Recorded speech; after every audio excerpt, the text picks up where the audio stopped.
Welcome back to the crazy and fun, everybody. We are the Jocks of All Trades podcast. I am Brad, joined by Kyle and Luke. Happy Tuesday. Yeah. Hopefully, we all stay together this time. We had some issues last week. Let's hope that doesn't happen again. Uh, but here we are. As usual, we are going to kick it off with the buzz. Kyle, do you want to start us off this week?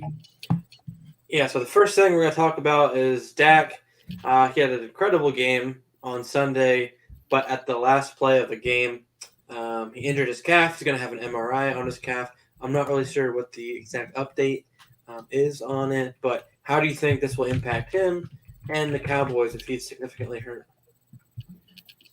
Well, I mean, he seemed confident that it's not going. I mean, he let everyone know it's like, I'm going to be fine. And they do have a while before their next game. Their next game isn't until the 31st, Halloween. Actually, they have the night game there, so Halloween night. And so he's got, 2 weeks or so to recover. And they're going to do an MRI on it. They're not quite sure. I'm inclined to believe Dak because he knows what injuries are. I think he wouldn't be as gung-ho. Oh, yeah, no. And he was almost joking around with it. He says, well, I have to give the reporters something to speculate on in the bye week. So he was being very nonchalant with it from my research. So I think I hope that he's going to be fine, and I think he's going to be fine. The only thing that concerns me is that for another year we have a injured fella, and here we are again. Hey, Kyle, KTC Bull, what is up, What's dude? up, man? Cool. I'm so glad you're back with us. That's really cool. No, I'm more concerned that he's hurt for a second time in a row, more than I'm concerned that it's Dak, because Dak will come back from it. Dak will be okay. I just don't know. I don't know. I think because he has the week off, he'll be okay. Let me put it that way. And he's in a boot, too, right now. Yeah. So that's a little concerning, but like you said, Luke, he has a bye week coming up. He can rest. And he's a tough cookie, too. Like, he's been hurt before, and he just comes back and he just dots him up. Yeah, he's all right. So we'll monitor that and see what happens. Next thing we have is the Colts.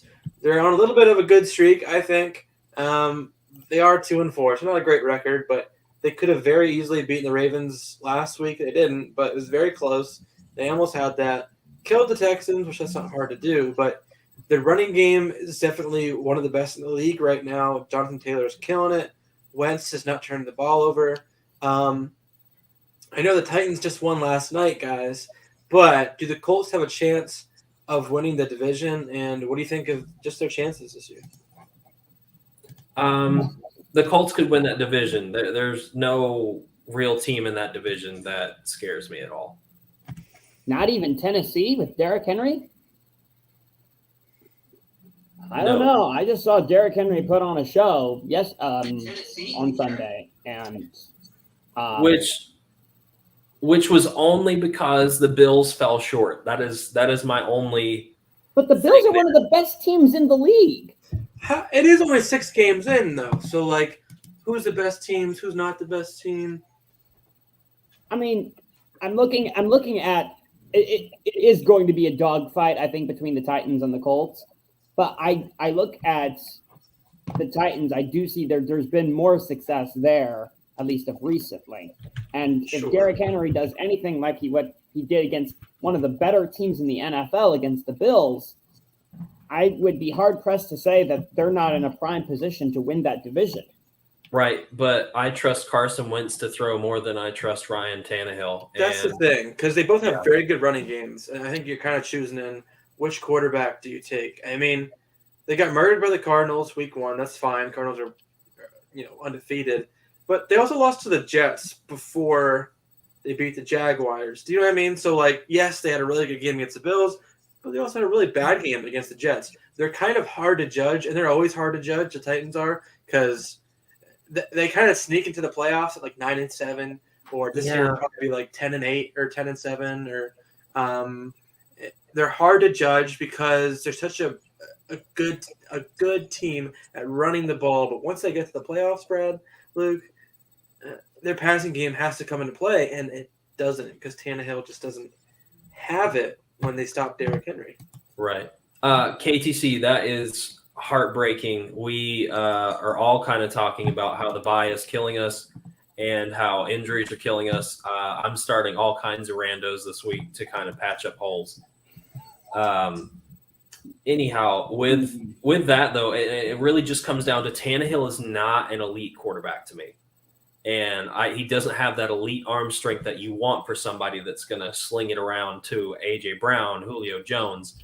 That's why that offense is very one-dimensional. But I can trust the Colts.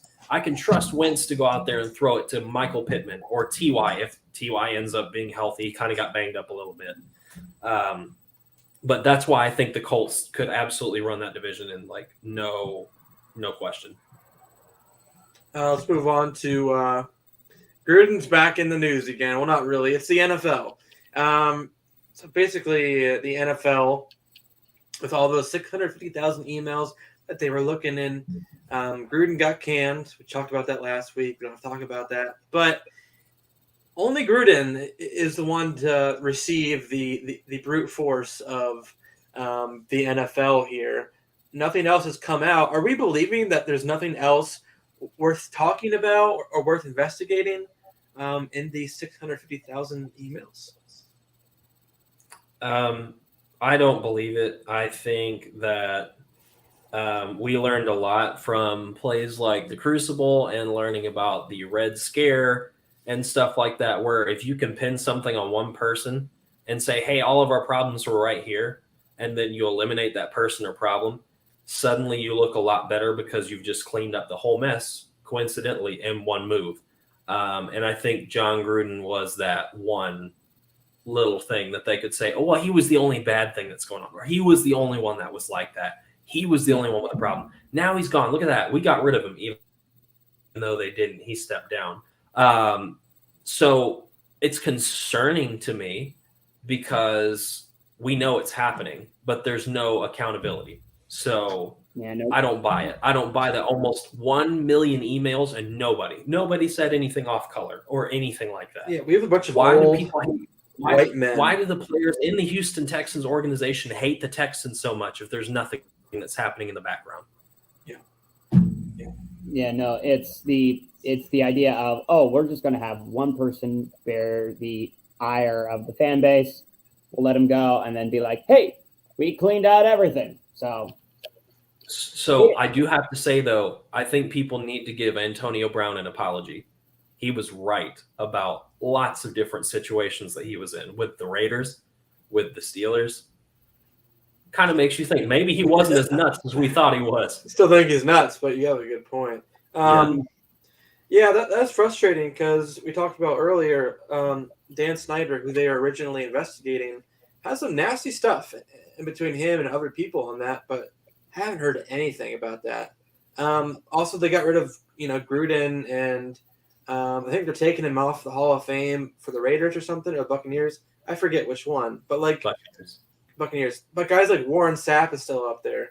And if you just Google Warren Sapp, the things he's done, like, pretty awful stuff as well. So he makes Karl Malone look like an honor student. Yeah, I mean, so like that's frustrating to me because if you're going to get rid of one guy like that, who again probably deserved to get canned, other guys as well have done some pretty horrible things, and guys in the NFL who are currently there, who they're promoting. Let's not forget about Tyreek Hill, what he did. You know what I mean? So there's some things like that are just like iffy to me that the NFL is trying to save face, and in a way it's working because we're not really talking about it anymore. So it's kind of bad what an organization like this can do and just push, and I guess it's the world we live in right now. But let's move on to Joe Judge, guys. I think he sucks. When he got hired by the Giants, he was a special teams coach for the Patriots. Do you think the Joe Judge experience has run its course this year? They're 1-5. So, yeah. It should have run its course. And Joe Judge is on the record recently. It's like, oh no, it's gonna get better. It's like, really though? Who do you plan on beating this year? You might be able to beat your neighbors in town or down in Jacksonville where they have no idea what they're doing, but any team worth its salt is going to crush you. So it's not good. Even when the Giants are healthy, they still play like a JV team. So the Joe Judge experience should have been over after week 1 in the NFL. Yeah, he should be gone. Dave Gettleman, who's their GM, he's pretty awful as well. Daniel Jones, like the best thing about him is he can run, and that's just not what you want to see from your quarterback unless your name is Lamar Jackson, who's equally, good at running and probably passing right now. He's playing like it. Injuries out the wazoo. Kenny Galladay, Kadarius Toney, not to mention Kadarius Toney's punching people and things that he had happen in the preseason. Barkley's out. Like, they put so much stock into Saquon Barkley as a second overall pick. And listen, I'm a Penn State guy, so I love Saquon. I think he is an elite talent when he's healthy. But you don't draft a running back second overall and then don't build around him and then expect for him to just move your team forward. Like, look at Derrick Henry with the Titans. That is their identity, right? So they're gonna run the ball 25 times a game behind a big O line and make him a priority in their offense. The Giants don't do that. They haven't even tried. So, the experience should be over. I just don't know if the owner will get rid of some of these guys because it seems like they have a little bit of a hold on them. It's kind of like a puppet right now. I think that's what Joe Judge is. He's just kind of doing whatever the owner wants him to do, and it's kind of I feel bad for Giants fans because they're literally one of the worst teams in the last 4 to 5 years, record-wise. So, guys, I want to ask you a question. We talk about the Chiefs a lot. We talk about the Steelers, the Bills, the Ravens, the Chargers, the Browns, the Eagles. Who is not being talked about enough right now, player or team, for good reasons or for bad reasons? I am personally under the impression that for an undefeated team, we don't talk about the Cardinals enough. Yeah. Kyler Murray is getting much, much better. He's made constant improvement since he came to the league. As an undersized QB, only like 5'10", and I'm hearing chaos in the background. But yeah, no. Kyler Murray is lighting it up, doing a great job. The Cardinals are 6-0. Now, why people love talking about the Cowboys and the Bills and the Chargers, I don't know. Probably bigger fan bases, sexier teams, potentially. But the Cardinals did very, very well against what I would say to be a better team, at least. I mean, not a bad team by any stretch in the Browns, and they beat them pretty well. So I'm starting to buy into the Cardinal hype train. Yeah, that's a good win, KTC. That's a heck of a comeback. Always good to hear it. Glad if anything we told you was helpful. For me, see, this is where Luke's going to lose it. I don't want to talk about the Titans, but I do want to talk about Derrick Henry.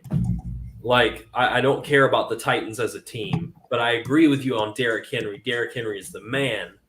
And I don't know. Like, we don't talk about him. Like, we always talk about the receivers. We talk about the quarterbacks. We talk about the defenses. We talk about the tight ends, but we don't talk about running backs. And honestly, Derrick Henry is going to smash it this year. People are already putting him as a dark horse MVP candidate. Are we believing that? Like, is that okay?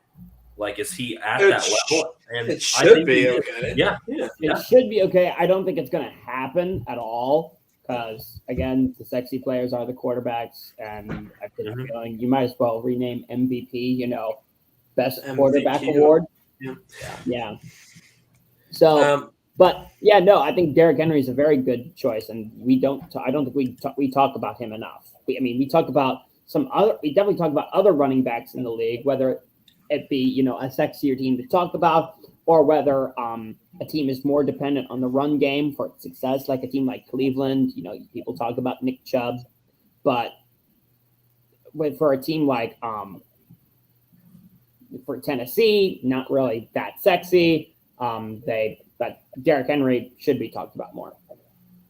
Yeah, I would say the Vikings as well. I know they're only 3-3, and they're in a really tough division. I mean, they're not, but they have the Packers up there. Their next 3 games right now are the Cowboys, Ravens, and Chargers.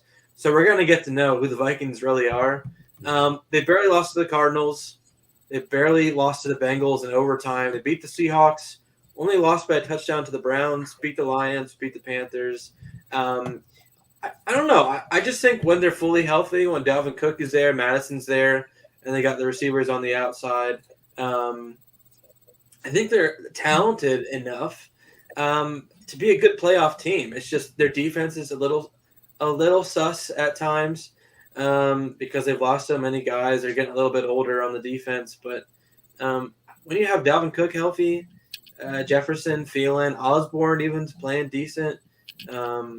Like they need their draft picks to step up from this last year, but I don't know. I like where the Vikings are at right now. I don't think they're that far away from being a playoff team, but I think we're going to know much more about them the next 4 weeks because, again, Cowboys, Ravens, Chargers. After that is the Packers and the Niners. So, they have some tough games coming up, so we'll find out more about them. But I think we do need to give a little bit more credit to Kirk Cousins is playing well. And when Dalvin Cook is healthy, like you said, we don't talk about running backs enough, but for that day. When he's healthy, he's one of the best in the league for sure. So, Yeah. All right, another question I wanted to ask you because I'm just an Eagles fan, and I want to know your thoughts. The Eagles suck, but is it because Jalen Hurts? Is it their head coach Nick Sirianni, or is it Howie Roseman, their GM? I'll answer it once. Ultimately, I have an answer. I wanted to see if Luke was going to go first. Sorry. Okay. Personally, I think ultimately the buck stops at the top. That's always been my philosophy when looking at these things. Plus, I know that the person who is more well acquainted with the Eagles franchise, Kyle, is always hammering on Howie Roseman. So, I would say it's probably Howie Roseman. Just he needs to find a way to get the staff right, because you look at the Eagles personnel, it's not horrible. You're not always dealing with injuries like the Giants are. You've got some wide receivers. I mean, way to go in getting Devontae Smith in the draft, and Jalen Hurts is looking okay. Kind of. I mean, he used to be good. People were thinking he was going to be okay last season. He's declined a bit, but I think the buck stops at the top. Yeah, I don't want to rake into Jalen Hurts too much because I don't think it's primarily his fault. He isn't reading the field well. He's throwing inaccurate passes. The ball is not getting there quick enough. But also he's in his 9th game. He's still, in a way, a rookie. So, KTC Bull, you have a point. He isn't really throwing the ball accurately, for sure. But also, they're not really playing to his strengths either. And they're making him get the ball out quick. But defenses know that. And they're just stopping these screen passes, not working. They're not running the ball. If you want a successful mold for Jalen Hurts, if anything, it's going to be either a Russell Wilson, Lamar Jackson type of quarterback, even though he's not as good as those guys.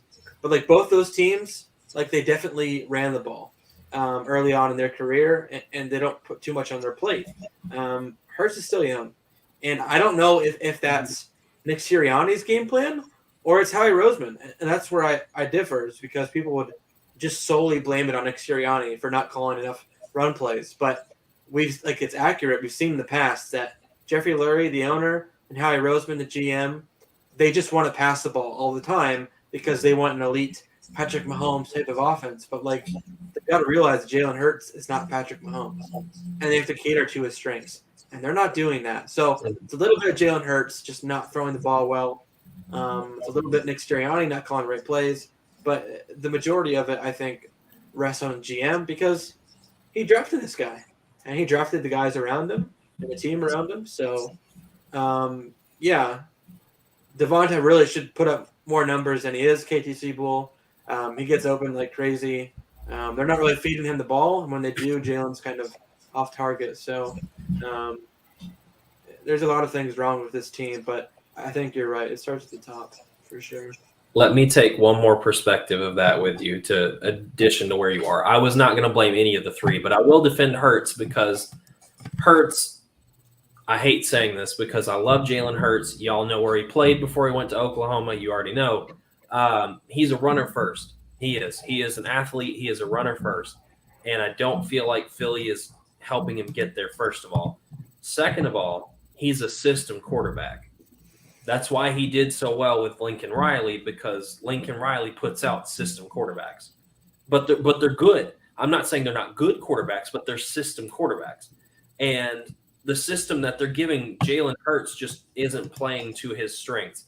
Kyle, you and I talked about if they did a simple read option, literally a simple read option, 2 options, that's it. That would be so helpful for Jalen to develop, because if it's not there, you take it. If it is there, hand it off. It's so simple. Instead of making him do these RPOs that have 4 options, he is still a young quarterback. Give him time.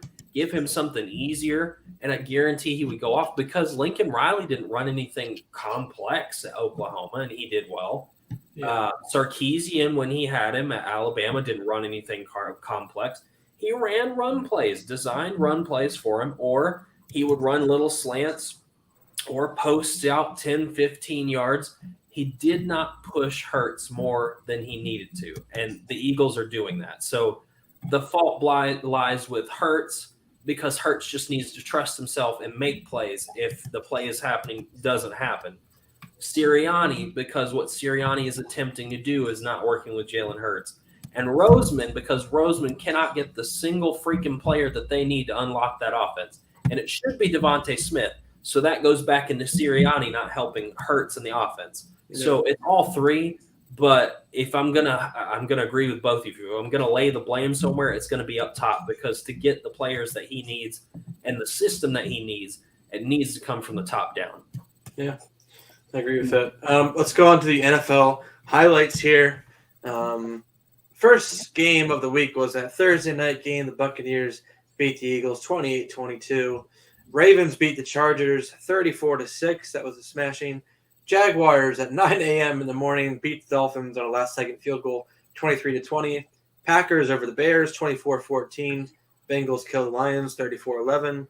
Colts-Texans, the Colts win that, 31-3. The Rams decimate the Giants, 38-11. The Chiefs struggled in the first half, but came away with the victory against the football team, 31-13. Vikings beat the Panthers in overtime, 34-28. The Cardinals kill the Browns, poor Brownies, 37-14. Raiders beat the Broncos 34-24. Cowboys beat the Pats in overtime 35-29. Steelers in overtime 23-20.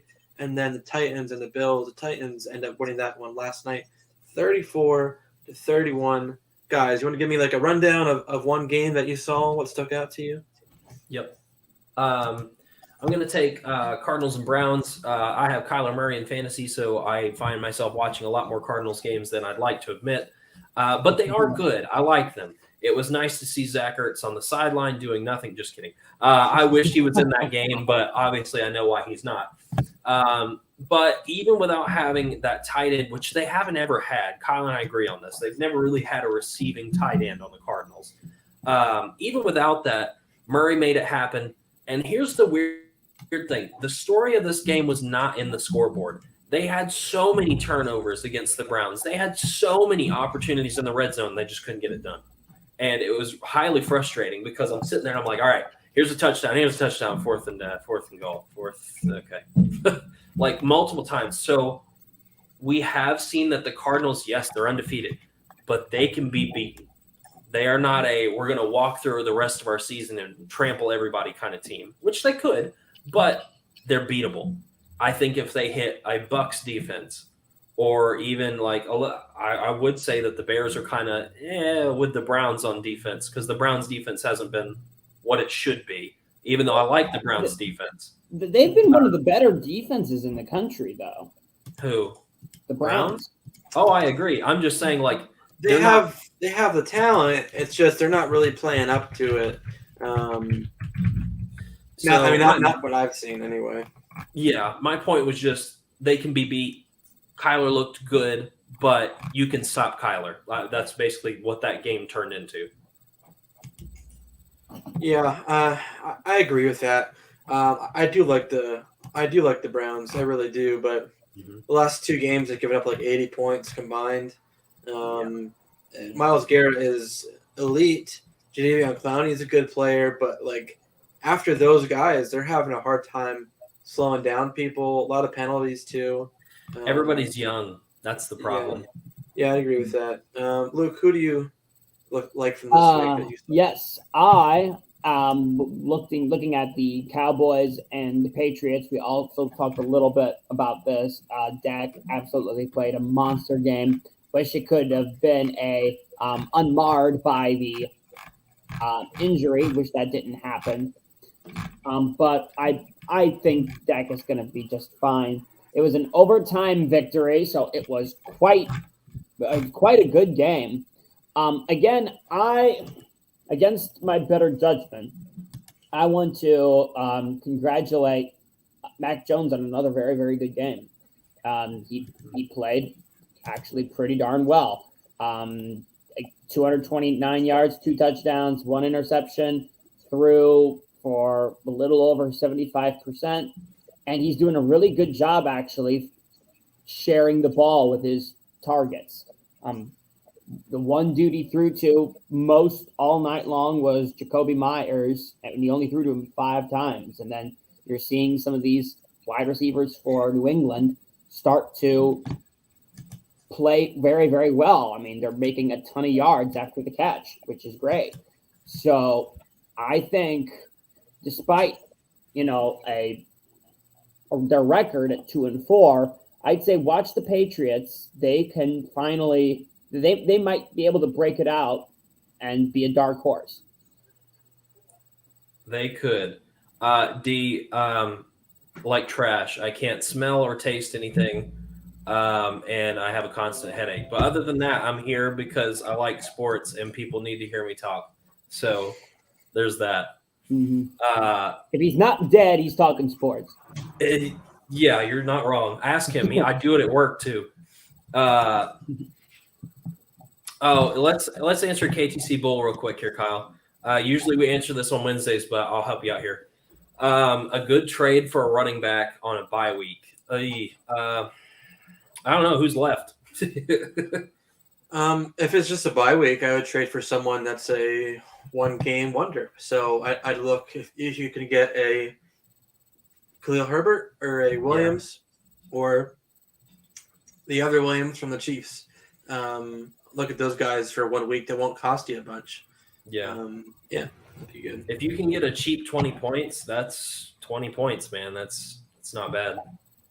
I'm going to go with the Chargers and Ravens. That game was just a kill. I know Brad's a Ravens fan, and he wasn't too confident. And I even picked the Chargers, but I knew the Ravens had a shot just because Lamar Jackson at times is literally unstoppable. And I haven't seen enough Ravens games as I have wanted to, but watching Lamar Jackson just run the ball, he'd be a very good running back. But that's not only his game. He's getting better as a passer too. The way he sets up his blocks, the way he's just how elusive he is, how he gets out of bounds too and doesn't hurt himself.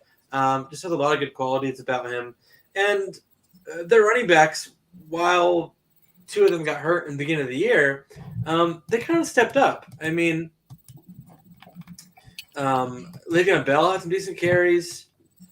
Murray did. Devontae Freeman even looked half decent. I thought his career was over. So they're getting the ball to a lot of guys as well. And I think they'll just increase when Rashad Bateman gets more healthy, gets more targets, gets more playing time. Marquise Brown didn't really do much, but Mark Andrews is a very, very good tight end. Maybe not in terms of blocking, but receiving, he's up there, and he's looking to Andrews' way a lot more. Also, just their defense. They just attack. Every year that I watch the Ravens, they might not have the best players on defense, but they all really buy into that Ravens defense, and they attack. They're downfield. They hit the quarterback hard. They make sure they tackle well. And Calais Campbell's right at the top there with them.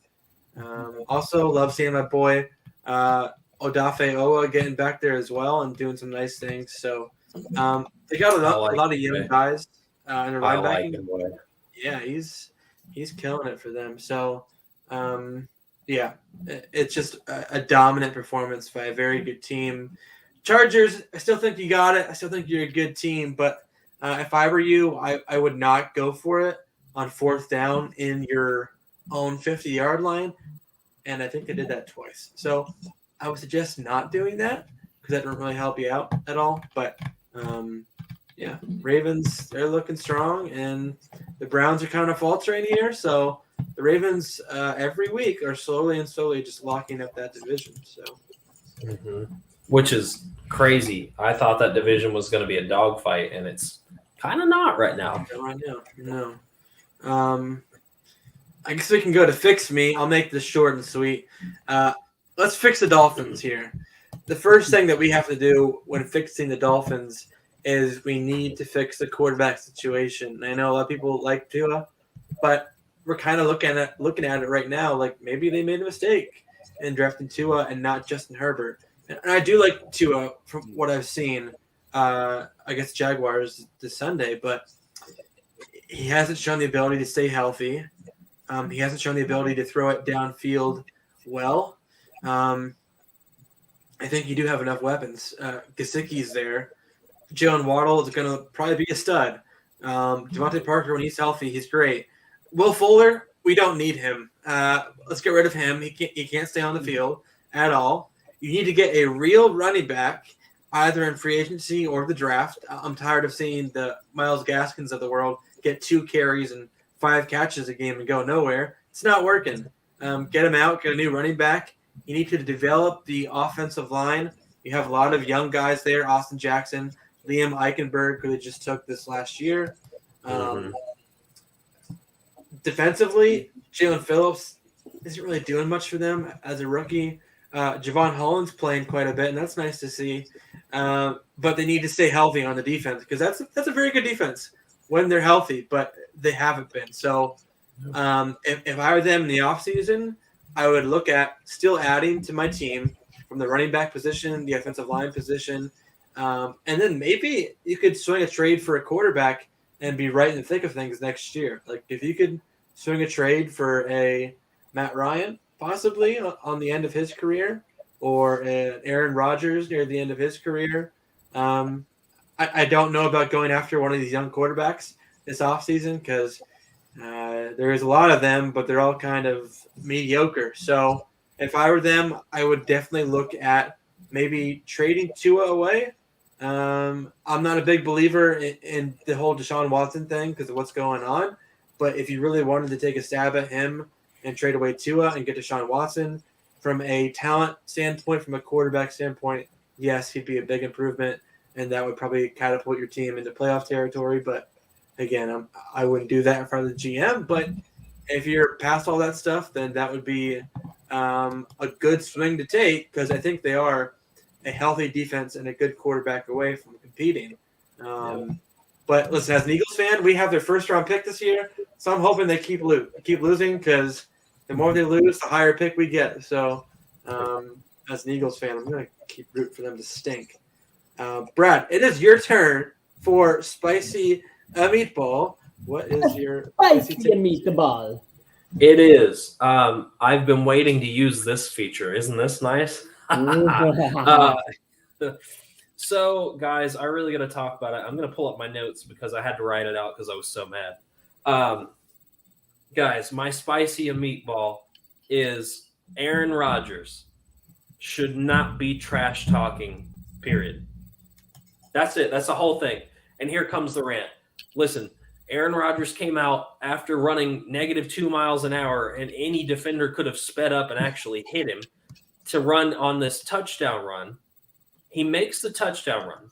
That's great. Celebrate. Do whatever you want, man. You just scored a rushing touchdown, which for you is as rare as finding a truffle like in the middle of a hayfield. Like, you're not going to find it. So it's okay. But what I have a problem with is you looking at the Bears fans and saying, I own you. Are you kidding me? Let's talk about the things you own, Aaron. First of all, you may own the Bears. That's fine. I'll give you that. But I'm going to remind you, you own one Super Bowl ring. You forget about that one, Aaron Rodgers? And on top of that, you've been in the league as a starter since 2008. How do you only have one ring? Let's just talk about all the people that are, Aaron Rodgers is the GOAT of all quarterbacks. No, he's not. Secondly, on top of that, you could barely find your receivers all day against the 3-3 Bears team and couldn't score a touchdown on a Saints team led by Winston. Dude, shut up. I don't want to hear from you anymore. You are canceled, sir. Stupidity. It's just stupidity. You couldn't even hit Devontae Adams. You have Devontae. Do you know that? Do you know that Devontae Adams lines up on the sideline and comes out and says, hey, man, I'm open? Like, apparently you don't. So I don't want to hear that I'm the greatest quarterback in the world. I own you. No, you don't. Sit down, Aaron. I'm done. That's my spicy meatball for the week. Yeah, when I saw that, I just started laughing. That's just of course you own the Bears. I mean, the Bears haven't been good. They're the Bears. They're the Bears. Not that hard a thing to own. That's like saying, oh, I own a turd. Hold on. Well, let's go back 1 second. Let's hang on. Let's talk about one more thing with that spicy meatball, guys. Yeah, that's fine. You own the Bears, but let's talk about that you've lost to the Bears 5 times in your career. But you own them. Yeah, okay. Yeah. The only person that can say I own you in this league is Tom Brady to all the entire teams in the NFL, as he's beaten every single one of them. Yeah. That is the only player that can say I own you. Yes, you do, sir. Move along. Basically. Yeah. Sorry, it was just raging me because I'm like, you're not even like, if they had beaten the Bears like 48-14, Rodgers was throwing all over him. And at the end of the game, he said, I own you. All right, man. Yeah, you do. You won by 10. That's literally a touchdown and a field goal away. Like, that's not, I'm beating you guys up because I'm so good. And also, aren't most of the Packers and Bears games close? It's a division game, so in a way. Game, yeah. Still, the Bears are not that good. Yeah, he needs to go film a couple more State Farm commercials. So, yeah, I've given enough spice for this meatball for this week. So we've had our meal. We've had our spicy meatball. Let's take out the trash. I love this segment. Ugh. Okay. Let's start out strong. What makes all three of us mad whenever our team plays? Is it the players? Is it the coaches? Or might it be the people in white and black that screw our teams every week? What would it be, guys? Would it be the officials? Because I think we need to take the officials out back to the dumpster and just toss them and start over. I'm tired of seeing these half-baked attempts at officiating, with targeting being one, where we'll just call it and then, it's good, it's fine, whatever. He might have a contusion, who cares? Targeting, catches, touchdowns, like stuff that you don't need to be sitting there going, let's see if we can find enough to overturn it. If you can't, that's the point of a replay. If you can't overturn it, if there's not enough evidence, Leave it alone. You don't need to pause our games for 20 minutes to sit there and go, well, there was one finger that wasn't underneath the ball. I guess it's not a catch. Like, just stop. Like, I'm so sick. And it's just the NCAA officials. Does anybody agree with that? Besides the taunting penalty, which we'll talk about, it's really just the NCAA officials, yes? It's the SEC crews. Yeah. Yeah, they're Although very I good will at say I'm not too happy with Big Ten crews either. No, the SEC officials have had a thing for a while for looking at something and for 20 minutes and then saying, yeah, let's overturn this. After it's like, no. I remember people who have watched for a while will know what I'm about to talk about. But the 2019 Fiesta Bowl, Ohio State Clemson. A Clemson dude catches the ball, takes 4 steps, and then gets stripped of the ball, and Ohio State runs it back for a touchdown. They come back 10, 15 minutes later, an SEC crew, and tells us, oh, it's incomplete. After he catches it and takes 4 freaking steps. Yeah. So I have no love for SEC officiating, and I think You don't play in the SEC. It's worse. Yeah, so I think I'm not even a fan of there being conference crews of officiating. I think you should just have the NCAA officiate stuff and just have one set of crews. You can have multiple crews, but don't have them based anywhere. Although, but if I find out that if they do end up doing that, they better have their base of operations in some place unbiased. Because if I find out it's like somewhere in Birmingham, I'm gonna have a problem. Yeah. So officiating, guys, did anybody see the end of Ole Miss and Tennessee? Yeah, those fans were awful. They're throwing things left and right, literal trash at Lane Kiffin and at Ole Miss. That was awful and one of the worst things I've ever seen. Let's be specific. They threw a mustard bottle at this guy. Yeah. A mustard bottle, which my dad said, make sure you mention the brand of mustard, French's, the official mustard of disgruntled football fans. What? French. Pardon my French. Let me just tell you everything that happened, Luke. So Tennessee was going for it on 4th and 24. They barely did not get it. It was a good tackle, good stop. Clearly, you can tell he did not make it. The officials came out, checked it. Sure enough, he's short. Tennessee went ballistic. Fans started heaving stuff onto the field. Water bottles, beer bottles, mustard, all kinds of stuff. Halfway through this going nuts. This took 20 minutes. This was 20 minutes of people throwing crap out there. Lane Kiffin gets hit with a golf ball. Who has a golf ball? I don't know. Lane Kiffin gets hit with a golf ball. They start moving away from the crowd because the crowd is still just slinging everything they've got onto the field. The Tennessee's cheerleaders and band both leave because Tennessee fans are just slinging stuff at everybody. They don't care. They're just throwing stuff. So everybody leaves. The cops go into the stands. The cops go into the stands to get rid of fans, to get rid of the student section. It's a whole mess. It takes 20 minutes, and oh my gosh, it was just a nightmare. And then at the end of all this, they finish the game. Ole Miss messes up. Tennessee gets the ball back, and they still lose. It's so dumb. Here's the thing. We can rag on the officiating. We can rag on the officiating all we want, but that's no excuse to act like the buttholes. That's not the worst part. That is not the worst part. The worst part is Tennessee's coach after the game downplayed it and said, they're just upset. It's not a big deal. I'm like, well, it's dude. Tennessee. Well, that's not the point. If you say that, you're going to set that expectation that it's okay to harass everybody when plays don't go your way.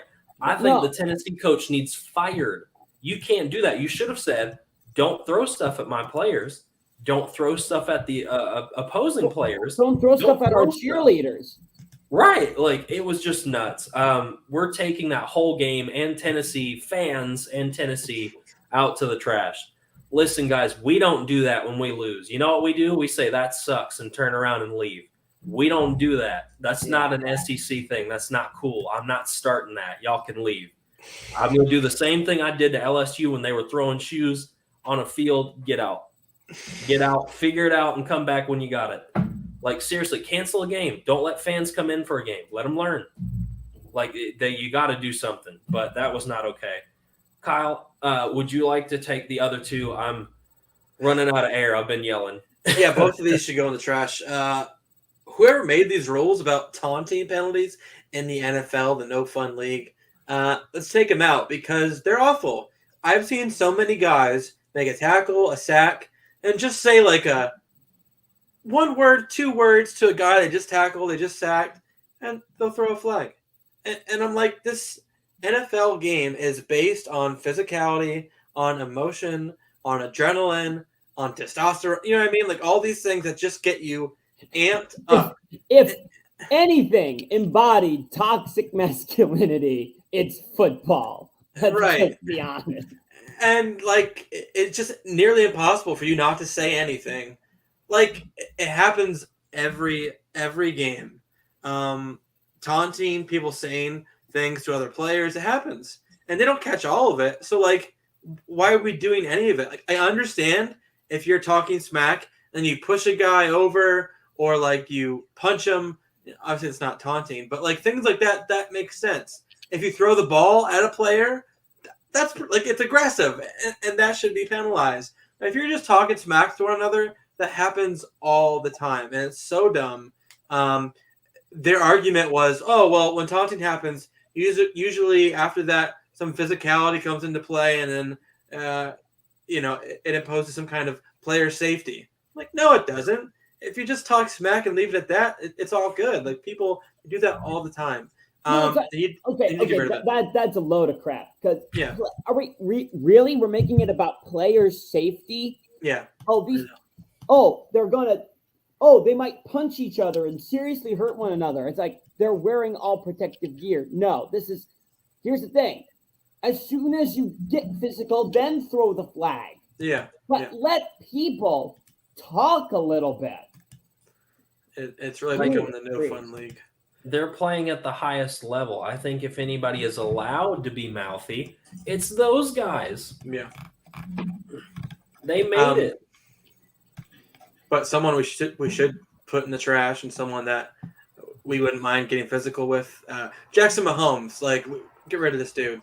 Dancing on Sean Taylor's 21 during the football team's kind of introduction to Sean Taylor retiring his number, and he went into a closed-off section and he danced on 21 for TikTok. I mean, every week I see something new from this Jackson Mahomes about either doing some stupid TikTok or he's getting in trouble with the opposing fans. Like, he needs to learn, like, who he is, who his brother is. Just find a place to sit down and watch the game and just be quiet.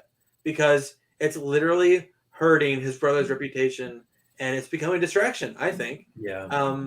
Massive. A big distraction to Patrick Mahomes, and he's just kind of living off his brother's fame right now. It's kind of annoying to see, and we should just put him in the trash. And I don't think anybody would miss him. Let's go to Flashbang. You two guys, Flashbang. Lane Kiffin or Steve Sarkisian? Lane Kiffin. Lane Kiffin, because at least he's somewhat smart. Yeah, no, Lane Kiffin because he can actually win a game or two. Yeah. Steve Sarkisian. You have no belief in Steve? I liked Steve as my offensive coordinator, but after I left, especially where he went. Wasn't Lane Kiffin also with you guys at one point? Yeah. Oh, yeah, but I don't mind. Lane Kiffin's crazy and stupid, but Lane Kiffin can win a game. Sarkisian went to Texas. He knew a big old L was going to come every game. Well, I mean, Texas actually has some good recruiting. So if he was a halfway decent coach, he'd find a way to win at Texas. and he keeps losing game after game after game. So I go, that's no. That was more than a sentence. Yeah, it was. Jackson Mahomes or a trash can? A brick wall, because the brick wall is smarter.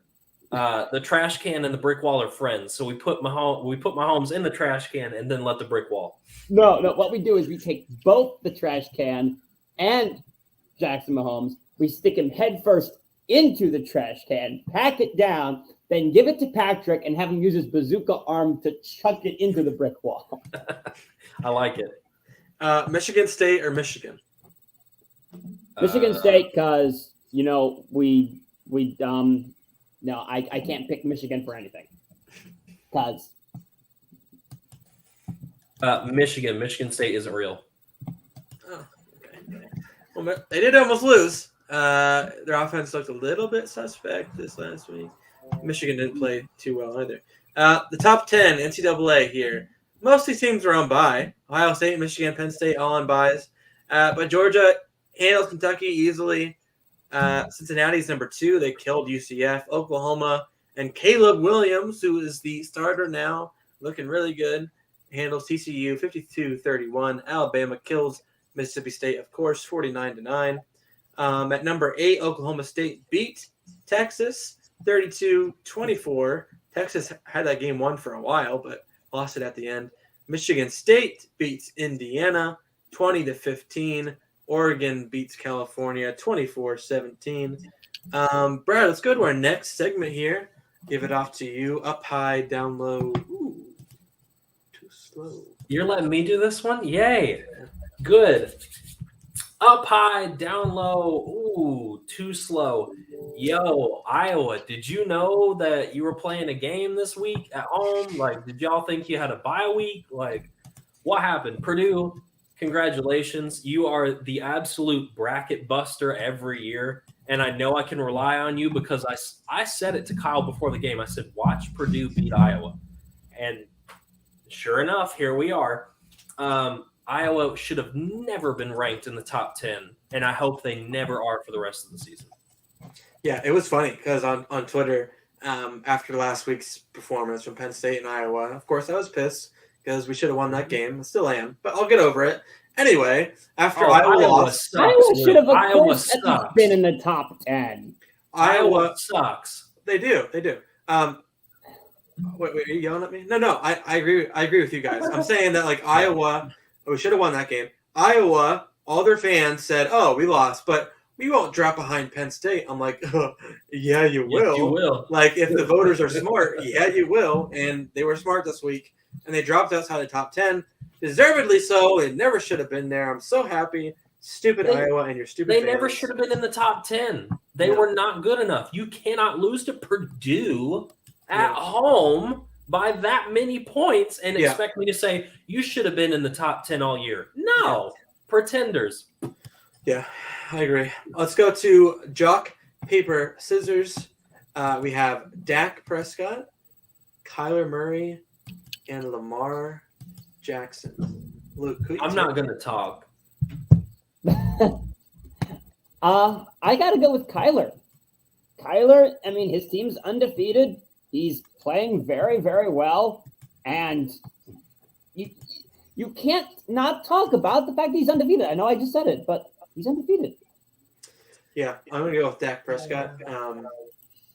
I've never seen him play like this. He's accurate. He's running the ball well. He's making every good decision you want out of your quarterback. They're putting up crazy number of points. I feel like if they had a better defense, they'd probably be undefeated right now. And I don't think anyone is going to stop them in that division. The only team that has a shot in that conference are the Buccaneers, and they almost beat them. So I'm going to go Dak Prescott. I'm going to go the other man because he is the entire team. Like, yeah, Kyler's impressive. Sure, he's 6-0, but do you know how many weapons he has? That dude's offense is a Swiss Army knife. You can't say the same about Lamar. You can say the same about Dak. Dak has all those weapons too. So I'm more impressed with the dude that's had so many injured players, so many injuries, and he's still winning.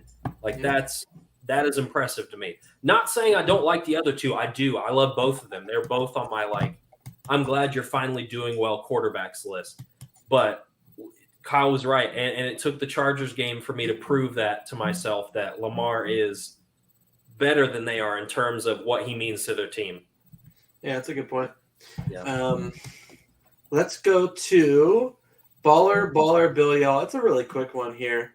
And I don't think we're going to talk about this, but then literally something happened like an hour before we go on.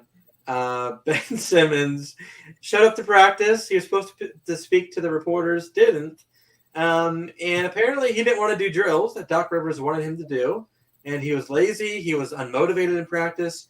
So Doc Rivers told him, get out. We don't need you. So Ben Simmons literally dropped his ball and walked out. He wouldn't put his hand in on the, ready to break. None of that. He stayed far away. Joel Embiid talked, and he said Ben Simmons is a baby. And he said, I don't care about that man. He can do whatever he wants. So what I'm thinking here is, yes, everybody's pissed off with Ben Simmons. And Ben is pissed off with the Sixers for wanting to trade him. But we wanted him back. Players literally reach out to him. Not literally. I keep saying literally. They reached out to him, phone, email, text, whatever, and wanted him back. They wanted him to come to talk. Ben Simmons would not. And as soon as the Sixers said, listen, you ain't getting your money back. Every day you miss, it's more money that you're not going to have. He showed up, and then he's not even practicing hard. So he's in it for the money. He never really wanted to come back to the Sixers. And when people reach out to you, like if you have a disagreement and one side is coming out and saying like, listen, we want to talk, like we're sorry, or like we just want to have a conversation. If you're a rational human being, you should probably take that and just hear him out. And Ben Simmons would not do that. So I agree with JoJo. Ben, you're a baby. I hope you turn it around, show up to practice, play for the Sixers, and do well, because we're a better team with you than without you. But you're just pissing me off at this point. As I told you last season, before all this crap, should have traded him. And now here's the proof in the pudding that he is not there for the Sixers. He's there for the money. I'm with Embiid. You're a baby. It's a business. If they want to trade you, they trade you. Yep. That's how it is. Agreed. If you're going to throw a fit over somebody saying we're going to trade you for the best interest of the team, because I'm sorry, let's go back, Ben Simmons. What have you done for the Sixers? Can you sit there and name me a game where Ben Simmons took over? Can you name me a game where Ben Simmons dropped 50 points? Not in the playoffs. Can you name me any of that? You can't, because Ben was not integral to the Sixers organization. He was a great player. Embiid is your dude. And if Embiid says that Simmons is out, Simmons is out. See you, guy. Yeah. That's it. That's a good point.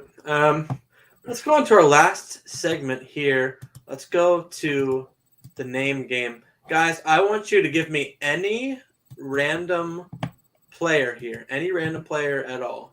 Oh, you want us to give you random players? Just one. Just one random player. Okay. Kenyon Drake. Kenyon Drake. Okay. Kenyon Drake. Terry McLaurin.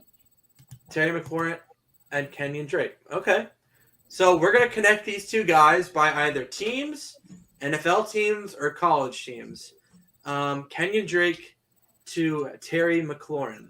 Okay. That's very easy for me. Terry McLaurin plays on the Washington football team with Deron Payne, who went to Alabama. Kenyon Drake went to Alabama. There's our connection. Do we want to do one more then? Yeah, let's do one more. Give me. I almost said Terrence Ross. Aaron Donald. Aaron Donald. Okay. Brad. Jalen Ramsey. On the same team. There we go. Well, no, we got. Oh yeah. Oopsie. I'm not good at this. One more. Okay. Let's see. Nick Chubb. Nick Chubb. Okay. Does it have to be a current player? No, it does not. Oh, Dan Marino. Okay. Oh, Nick Chubb and Dan Marino. Dan Marino went to. Where did he go to college? Pittsburgh, I think. Let's find out. We We looking only up, know he played for the we're looking Dolphins. it up That's the live, important- people. You went to Pittsburgh, I think. Yeah, I think so. University of Pittsburgh. Yeah. Okay. So Dan Marino and Nick Chubb. Nick Chubb plays on the Browns with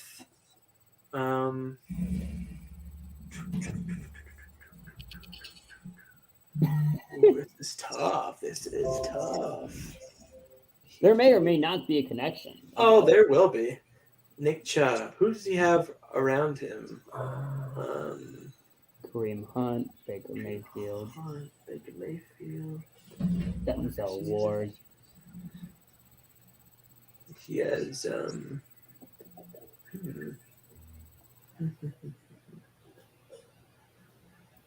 This is tough. This is tough. It's very tough.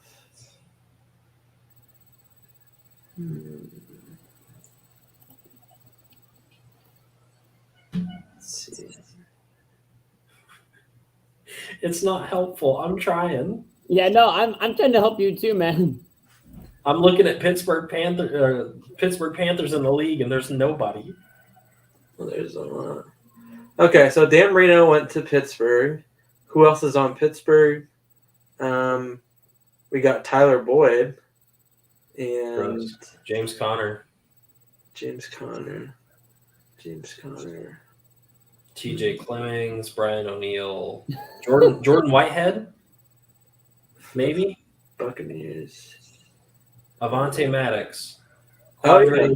Olason. So Daniel Avante Maddox. Let's see. Avante Maddox. I think we stumped Kyle. I mean, we stumped I think ourselves. we got one. No, I will figure this out. Nick Chubb went to Georgia. Right. Who else went to Georgia? Oh boy. Let's see.